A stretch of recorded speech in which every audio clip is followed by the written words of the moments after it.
Military wake up. Galing na nga po sa ating dating Pangulong Duterte ang panawagan sa mga militar na gumising at makialam sa mga nangyayari sa ating bansa sa kasalukuyan. Ayun na nga, no? Lalagyan natin ng reaksyon ang mga sinabi ng ating Pangulong Duterte patungkol dito sa nangyayari at pagpasawalang bahala at kibo ng ating sandatahang lakas, ating men in uniform, kung saan lantaran ang korupsyon, ang aapi at panggigipit ng gobyernong ito at di umano ay lasing at bangag sa kapangyarihan at ayaw nang bumitaw at pantarang pagnanakaw.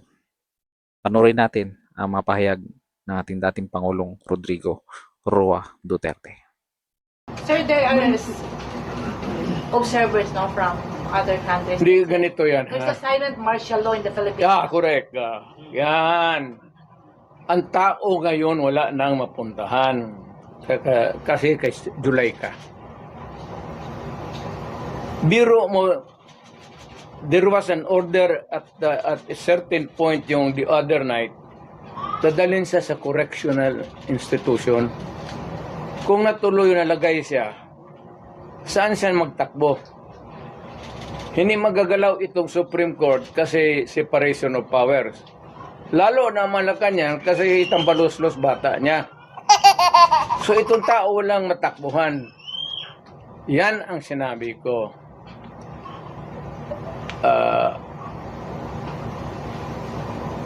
There is a fractured governance. Nabali lang, hindi lang na-sprain. There is a fractured in the governance sa ating Pilipinas ngayon. Walang makakorek niyan. Nobody can correct Marcos. Nobody can correct Romualdez. Nobody can. It's a long process mapapil sa Supreme Court unless you dala ka ng kaso doon, matagalan yan. Mga next year pa yan. So if you want a redress of grievance, there is no urgent remedy. Kaya ito yung sinasabi ni Tatay Digong, no? Kung ano ang gagawin ng taong bayan pag ganito ang mangyayari. Kung saan ka lalapit? Siyempre, doon sa may kakayanan. At alam nila na pag sila ay hindi nakinig sa mga gantong panawagan ng militar, ay siguradong babagsak ang anumang gobyerno kung sakali ang militar ang siyang gagalaw. Tuloy. So, it is only the military who says. Kaya ang sabihin ko, presidente ako, nakita ko ang sitwasyon. Kung gano'n rin ang presidente na in face of so many errors there, nagtupak-tupak na ng hanggang nagkaroon ng breakage, fractured governance. It is only the military who can correct it. Dito natin malalaman ngayon, mga kababayan, kung ang ating Armed Forces of the Philippines ay talagang pinangangalagaan ng ating konstitusyon. Kitang-kita naman ho natin na ang ating gobyerno sa kasalukuyan ay wala na ho eh. Napakagarapalan na po ang korupsyon. Napakatindi na po ang panggigipit kung saan ang simpleng mamamayan ay dumadaing na ang tanging inaasahan na lang natin ay ang ating kasundaluhan kung saan sinabi nila ay maging tapat at susundin nila ang konstitusyon. Tayo po bilang mamamayan ay dapat pangalagaan ng ating kasundaluhan. Saan tayo lalapit kung hindi po sila kikilos? Di ba po? Only the military who can correct it. Ayaw na namin yung laro ninyo. Out kami dyan. Kasi kung walang military, yung laro nila, wala na. What do you mean out, Mayor? Hindi Getting sila out sa- means I don't know. Basta hindi yan kudita, hindi yan ano. Basta sabi lang ng military. You are oppressing people and you are spending our money like water. Pati kami in the coming days, mawawalaan kami ng aming retirement, magalaw. Hindi kami sasali sa inyo. silent protest. Not taking orders at all. Hindi silent protest. Military lang talaga. Oh, military silent protest, Mayor. Will not take orders from the Commander-in-Chief. Ano? They will not take orders from the Commander-in-Chief. That's it. Hindi, sabihin na nga niya.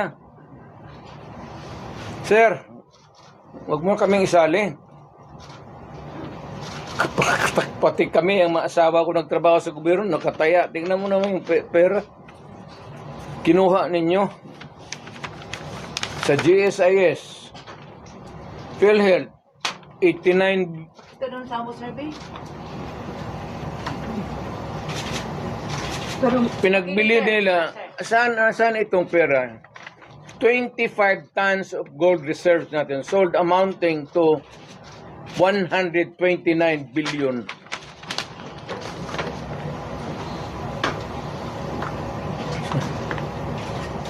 At least sa Congress kung may resolution tapos i-bill that would correspond with it, there's an explanation of how the money is going to be spent.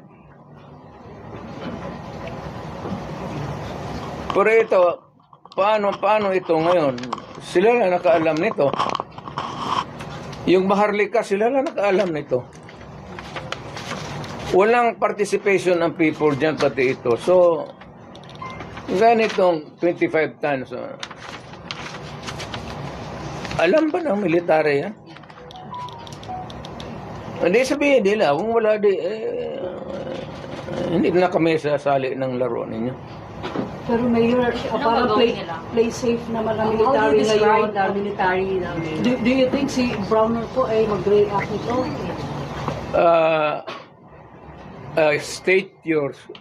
Can you restate your statement? Can you expect that Browner will react? When ito, pag nilabas din ito, your question must also correspondingly appear. Importante yan. So, guard. Oh, kasi may statement siya, dapat nagpatisan, dapat parang stay put lang yung military. Wala naman siyang sinabi, no? In fact, si Inday nga nagsabi na tulog-tulugan yung chief of staff.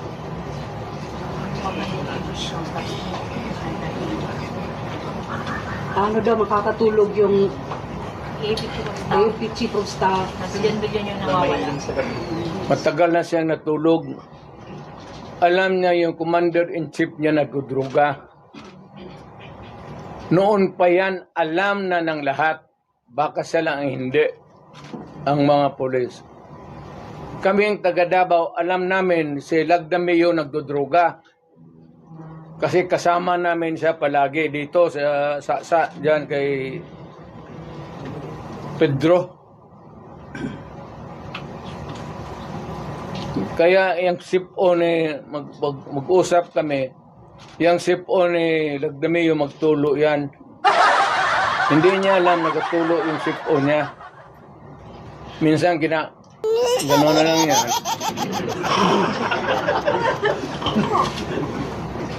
Alam ni Marcos na siya Lagdameo durugista. Alam ni Lagdameo na durugista. Magkasama yan sila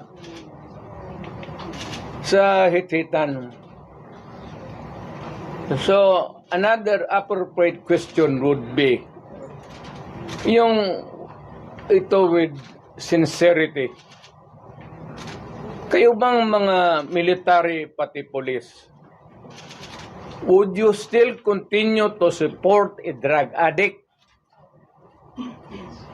Alam ninyo kung ano, pero tanungin mo lang yung Presidential Security Command. Puro military man yan. You did not go far. Yung mga tao ninyo sa military. Hanggang kailan kayo magsuporta ng drug addict na presidente? Ito na nga mga kababayan, pakinggan natin ang mga sinabi ng ating dating Pangulong Rodrigo Duterte. The AFP, miyembro ng kasundaluhan. Kailan tayo kikilos? Kailan tayo gumawa ng mga hakbang upang mababago ang lahat ng mga pangyayaring ito sa ating bansa? No? Bilang dating miyembro ng kasundaluhan, ako po ay taus-pusong nananawagan sa lahat. Nawa ay gumising tayo at ipaglaban ang ating mga kababayan, ipaglaban ang ating konstitusyon kung saan unti-unti nang sinisira ng mga politikong ganid sa kayamanan, ganid sa kapangyarihan. Gising na po at kumilos ang ating mga kasundaluhan. Nang sa ganon ay manumbalik ang pagtitiwala ng taong bayan sa institusyon kung saan nanggaling tayo at pinagkatiwalaan ng ating mga kababayan na mangangalaga sa karapatan at pagtiyak seguridad ng bawat isa sa ating bansa. Yun lang po ang ating reaksyon dito sa pahayag ng ating dating Pangulong Rodrigo Duterte. Mga kababayan, sama-sama po tayong magdasal upang ang lahat ng ito ay malampasan ng bawat Pilipino at bumalik ang pagtitiwala ng lahat ng Pilipino sa ating pamahalaan. Maraming po salamat mga kababayan at patuloy niyo po suportahan ang channel na ito at upang magkaroon tayo ng masigit na kaalaman sa pang-araw-araw na nangyayari sa ating kapaligiran. Mabuhay ang bawat Pilipino.